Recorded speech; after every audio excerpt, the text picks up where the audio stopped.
ನಮಸ್ಕಾರ ಮತ್ತೆ ನಿನಗೆಲ್ಲ ಮನಿ ಮಾತು ಕಾರ್ಯಕ್ರಮಕ್ಕೆ ಸ್ವಾಗತ.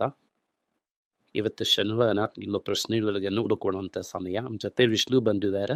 ನಾನು ಸಾಧ್ಯ ಆದಷ್ಟು ಉತ್ತರ ಕೊಡ್ತೀನಿ. ಓಕೆ ಸರ್, ಇದನ್ನೆಲ್ಲ ಪ್ರಶ್ನೆಗಳನ್ನೆಲ್ಲ ನೀವು ಕಮೆಂಟ್ಸ್ ಹಾಕಿದ್ದಂತ ಪ್ರಶ್ನೆಗಳನ್ನ ಲೆಕ್ ಮಾಡಿ ತಗೊಂಡ್ ಬಂದು ಸರ್ ಹತ್ರ ಕೇಳ್ತಾ ಇದ್ದೀನಿ. ಸರ್, ಫಸ್ಟ್ ಎಲ್ಲಾರು ಎದುರು ನೋಡ್ತಾ ಇದ್ದಿದ್ದು ಈ ವಾರ ಫುಲ್ ಎದುರು ನೋಡ್ತಾ ಇದ್ದಿದ್ದು Yes Bank rank. Yes Bank ಗೆ ಒಂದು ಅಪ್ಡೇಟ್ ಬಂದಿದೆ sir. SBI to sell 13.19% of stake in S Bank for 8,889 crores ಅನ್ನೋದನ್ನ.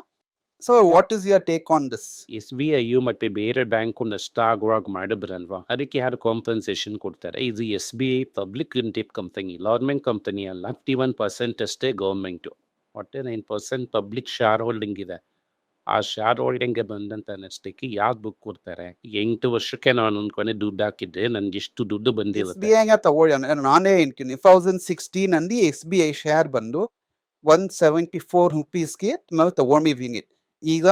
ಈಗ ಸಮಯನೇ ಐತಿ. ಅದಕ್ಕೆ ಬದಲಾಗಿ ಎಸ್ ಬ್ಯಾಂಕ್ ನ ಅಟ್ಲೀಸ್ಟ್ ಮಜ್ಜಾದ್ರೂ ಮಾಡಿರ್ಬೋದಿತ್ತಲ್ವಾ? 400% ಬಂದಿದೆಯಲ್ಲ ಅದನ್ನೇ ಸರ್. ಹೇಳ್ದೆ, ಯಾಕಿನ್ನ ನಾವು ಮಜ್ ಮಾಡ್ಬೇಕು ಅಲ್ಲಿ? ಈಗ ನಮ್ ದುಡ್ಡಂತಾನೆ ಅದ್ರಲ್ಲಿ ಆದ್ರೆ ಹಾಕಿದ್ರೆ ಇದು 8,000 ಕೋಟಿ ಮಾಡ್ಬಿಟ್ಟು ಎಷ್ಟು ರೇಟ್ ಮಾಡುದಿಲ್ಲ. ಅದನ್ನ ನೋಡಿ ಎಷ್ಟು ಇನ್ವೆಸ್ಟ್ ಮಾಡಿದ್ರು ಆ ಸಮಯದಲ್ಲಿ. ಇಲ್ಲ ಬ್ಯಾಂಕ್ ನ ಸೇರಿಸಿ ಎಷ್ಟಕ್ಕೆ ಹಾಕಿದ್ರು. ಎಸ್ ಬ್ಯಾಂಕ್ ರೇಟ್ ಆಫ್ ಎಲ್ಲ ಮಾಡಿದ್ರಲ್ವಾ? ರೇಟ್ ಆಫ್ ಬಂದ ಇವು ಕೊಟ್ಟಂತ ಕ್ಯಾಪಿಟಲ್ ತಾನೇ ಕಾರಣ. ಅದಕ್ಕನ್ನ ನಮ್ಗೇಮ್ ಕಾಂಪೋಸಿಷನ್ ಅಂತ ಈಗ ಹೇಳಿ. ನಮಗೆ ಕರೆಕ್ಟಾ ಸರ್? ಯಾವ್ದು? ಈ ಒಳ್ಳೆ ಯಜಮಾನ ಬರ್ತಾನೆ ಅಂತ ಎಲ್ಲಾ ಸಲಿ ಆದ್ಮೇಲೆ ಯಜಮಾನ ಬಂದು ಲಾಸ್ ಇಲ್ದಂತೆಲ್ಲ ಹೌದಾ ಮಾಡ್ತಾರೆ. ಅಂದ್ರೆ ಈಗ ನಾನು ಎಸ್ ಬ್ಯಾಂಕ್ ಒಳಗೆ ಹೋಗ್ಬೋದಾ ಬೇಡವಾ? ಡೈರೆಕ್ಟ್ ಆಗಿ ಇದಕ್ಕೆ ಹೋಗ್ಬಿಡೋದಲ್ವಾ? ಸುಮ್ಮನೆ ತಗೊಂಡೋ ಕಂಪನಿಗೆ ಹೋಗ್ಬಿಡಕ್ಕಾನೆ. ಸರ್, ಅದು ಆಲ್ರೆಡಿ ನೀವು ಗೋಲ್ಡ್ ಹೇಳ್ಬಿಟ್ರಿ 50 ಲಕ್ಷ ಇಂದಂದೆ ಅಬ್ರಾಡ್ ಮಾರ್ಕೆಟ್ಸ್ಗೆ ಹೋಗ್ಬೇಡಿ ಅಂತ. ನಾವು 20 ರೂಪಾಯಿಗೆ ಎಸ್ ಬ್ಯಾಂಕ್ ನೋಡ್ತಾ ಇದೀವಿ. ಈವೇನ್ ಕಾರಗಳು 50 ಲಕ್ಷ ರೂಪಾಯಿ ಇಸ್ಬೇಕು ಬೇಡ, ನನ್ನ ಒಪಿನಿಯನ್. ಆಮೇಲೆ ಅವರು 51% ಹಾಕಿ ಆಮೇಲೆ ಅದನ್ನ ಡೈಲ್ಯೂಟ್ ಮಾಡಿ ಅದು ಆಗ್ತದಂತೆ ತುಂಬಾ ದಿನ ಆಗುತ್ತೆ. ಅದು ಬದಲು ಫೆಡರಲ್ ಬ್ಯಾಂಕು, ಎಲ್ಲ Karnataka bank, south Indian bank, ಇದು IDFCನೋ ಕನ್ಸಿಡರ್ ಅನ್ಕೊಂಡು ಹೋಗ್ಬಿಡ್ಬೋದು. ಓಕೆ ಸರ್, ಸೊ ನಿಮ್ ಪ್ರಶ್ನೆಗೆ ಉತ್ತರ ಸಿಕ್ಕಿದೆ ಅಂತ ಅನ್ಕೋತೀನಿ. IDFC ಹೇಳೋವಾಗ ವೈದ್ಯನಾಥನ್ ಅನ್ನೋದನ್ನ ಬೇಸಾದಿತ್ತು ಈ ಶೇರ್ ಅನ್ನೋದನ್ನ ನೀವು ಹೇಳ್ತಿದ್ದೀರಾ. ಅವರೇಮೋ ರತನ್ ಟಾಟಾನೋ.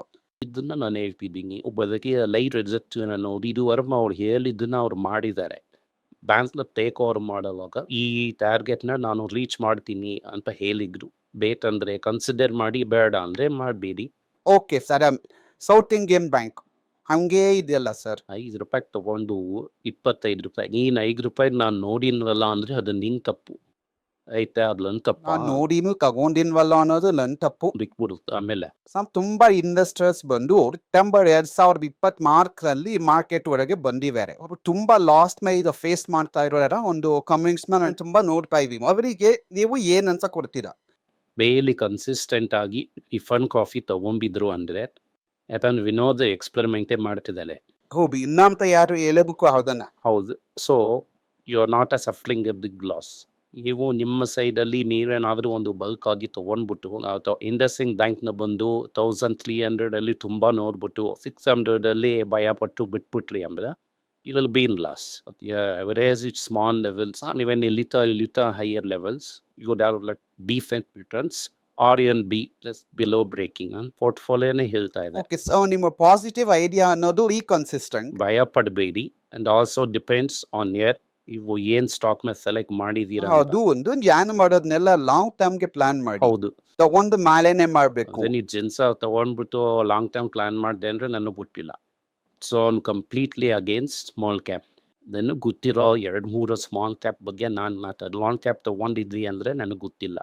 ಟಾಪ್ 100 ಕಂಪನೀಸಲ್ಲಿ ಗೌರ್ಮೆಂಟ್ ಕಂಪನಿ ಅಲ್ಲದೆ ಬೇರೆ ಯಾವ್ದಾದ್ರು ಕಂಪ್ನಿನ ತಗೊಂಡಿದ್ರಿ ಅಂದರೆ ನಿಮಗೆ ಅದರಿಂದ ತೊಂದರೆ ಇಲ್ಲ. Okay sir, fine. Sir, Indian ಹೋಟೆಲ್ದು Q4 ರಿಸಲ್ಟ್ಸ್ ಬಂದಿದೆ. 30% ಇಯರ್ ಆನ್ ಇಯರ್ ₹25 ಡಿವಿಡೆಂಡ್ ಕೊಟ್ಟಿದೆ. ಇಲ್ಲಿ ಸಂದೇಹ ಏನಂದ್ರೆ ಮುಕ್ತನ್ ಸೆಕ್ಟರ್ ಅಲ್ಲಿ ಏನ್ ನಡೀತಾ ಇದೆ? ಈಗ ITC ಬಂದು ಅವ್ರ ಹತ್ರ ತುಂಬಾ ಕಂಪ್ನೀಸ್ ಇವೆ, ಆದ್ರೆ ಅವರು ಹೋಟೆಲ್ ಮಾತ್ರ ಡಿಮರ್ಜ್ ಮಾಡಿ ಸಪರೇಟ್ ಆಗಿ ಇಟ್ಟಿಟ್ರು. ಸೊ ಹೋಟೆಲ್ಸ್ ಇನ್ಮೇಲೆ ಚೆನ್ನಾಗಿ ಮಾಡುತ್ತೆ ಅನ್ನೋದೇನೆ ಅಂದ್ರೆ ಇಬ್ರು ಚೆನ್ನಾಗಿ ಎಸ್ಟಾಬ್ಲಿಷ್ ಆಗಿ ಗ್ರೌಂಡ್ ವರ್ಕ್ ಮಾಡಿ ಅವ್ರು ಬಂದು ಈಗ ಅಸೆಟ್ ರೈಟ್ ಮಾಡೆಲ್ ಅಲ್ಲಿ ವರ್ಕ್ ಮಾಡ್ತಾ ಇದ್ದಾರೆ. That is real estate company ಬಂದು ಹೋಟೆಲ್ ಕಟ್ಟಿ ಇವ್ರಿಗೆ ಲೀಸ್ ಅನ್ನು ಬಿಡ್ತಾರೆ, ಇವರು ಮ್ಯಾನೇಜ್ಮೆಂಟ್ ಮಾಡ್ತಾರೆ. ಆ್ಯಂಡ್ ಯು ಶುಡ್ ಅಂಡರ್ಸ್ಟ್ಯಾಂಡ್, ನಾನು ಹೇಳ್ದಾಗ ನೀವು ನಂಬಿಲ್ಲ, ಏಷ್ಯಾ ಪ್ರಿಕವರಿ ಅಂತ ಇದೆ. ಯಾವ ತಾಜು ಸರಿ, ಇಂಡಿಯನ್ ವೆಪನ್ಸು ಸರಿ, ವೆರಾಯ್ನು ಸರಿ, ITCನೂ ಸರಿ, ಮತ್ತು ಮಿಡಲ್ ಕ್ಲಾಸ್ ಮೇಲೆ ಇರೋರಿಗೆ ಇವು 10.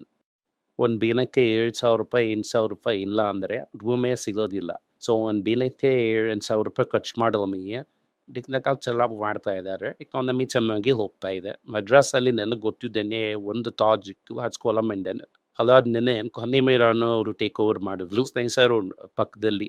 ಇವತ್ತಿಗೆ ಒಂದು 5ರಿಂದ 6 ಹೋಟೆಲ್ ಇದೆ ನನಗೆ ಗೊತ್ತಿದ್ದಂಗೆ. ಆಜ್ club house, Taj ಕೊರಮೆಂಡನ್, Taj ಕೊನಿಮೇರ, ಚಿದಂಬರಂಕೋ, Taj Willingdon ಅಂತ ಒಂದಿದೆ.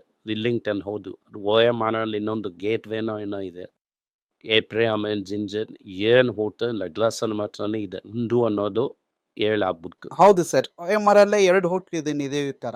ಇನ್ನು ನೋಡಿದ್ರೇನೆ ಇಲ್ಲಿ ITCನೂ ತುಂಬಾ ಹೋಟೆಲ್ಸ್ ಓಪನ್ ಮಾಡ್ತಾ ಇದ್ದಾರೆ. ITC ಅದೇನೇ ಓಲ್ಡೆಸ್ಟ್ ಹೋಟೆಲ್. ಗಾಂಧಿ ಇದ್ದಂಥ ಮನೆ, ಎಸ್ ಸರ್, ಹೌದು ಅದೇ ಹಿಂದೂ ಅದೇ. ಫ್ಯಾಮಿಲಿ ಮನೆ. ಅದೇನೇ ITC ಆಲಮ್ಸ್ ಅಂತ ಮೊದಲನೇ ಹೋಟೆಲ್. ITC ವೆಲ್ಕಮ್ ಅಂತ ಹಾಕಿ ಅದೇನೇ ಫಸ್ಟ್ ಹೋಟೆಲ್. ITCದು ಫಸ್ಟ್ ಹೋಟೆಲ್ಲು ಅದೆಲ್ಲ ಓನ್ ಪ್ರಾಪರ್ಟಿ ಅದು. ಅದೇ ಥರ ಕಾಂಚಲನು ಓನ್ ಪ್ರಾಪರ್ಟಿ. ಸೊ ಇದೆರಡು ITCಗೂ ಓನ್ ಪ್ರಾಪರ್ಟಿ. ತಿರುಪತಿಯಲ್ಲಿ ಇವರು ಎರಡೂ ಲಾರ್ಜ್ ಹೋಟೆಲ್ ಒಂದಿಕ್ಕೆ ಈಗ 2 ತೆಗಿತಾ ಇದ್ದಾನೆ. ಏನ್ ನೋಡಿದ್ರು ಸ್ಟಾರ್ ಓಪನ್ ಮಾಡ್ತಾ ಇದ್ದಾರೆ. ಅದೇ ಕೇಶಪ್ ರಿಕವರಿ ಬಾಸ್. ಒಂದೇನ್ ಪ್ರಶ್ನೆ, ನಿನಗೆ ಗೊತ್ತಿರೋರಲ್ಲಿ ಎಷ್ಟು ಜನಕ್ಕೆ ಒಂದು ದಿನಕ್ಕೆ 8,000 10,000 ಕೊಟ್ಟು ಹೋಟೆಲಲ್ಲಿ ಸ್ಟೇ ಮಾಡೋಕ್ಕಾಗುತ್ತೆ?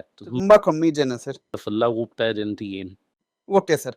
ಹಂಗೆ ಅಂದರೆ ಇಲ್ಲಿ IPC ಹೋಟೆಲ್ಸಲ್ಲಿ ನಿಮ್ಮ ಮಟ್ಟಿಗೆ ಏನು ಮುಟ್ಕಾನು ಓಸಿನಲ್ಲೇ ಬಂದ್ಬಿಡ್ತಲ್ಲ ಅಷ್ಟೇ ಸಾಕು. Okay sir.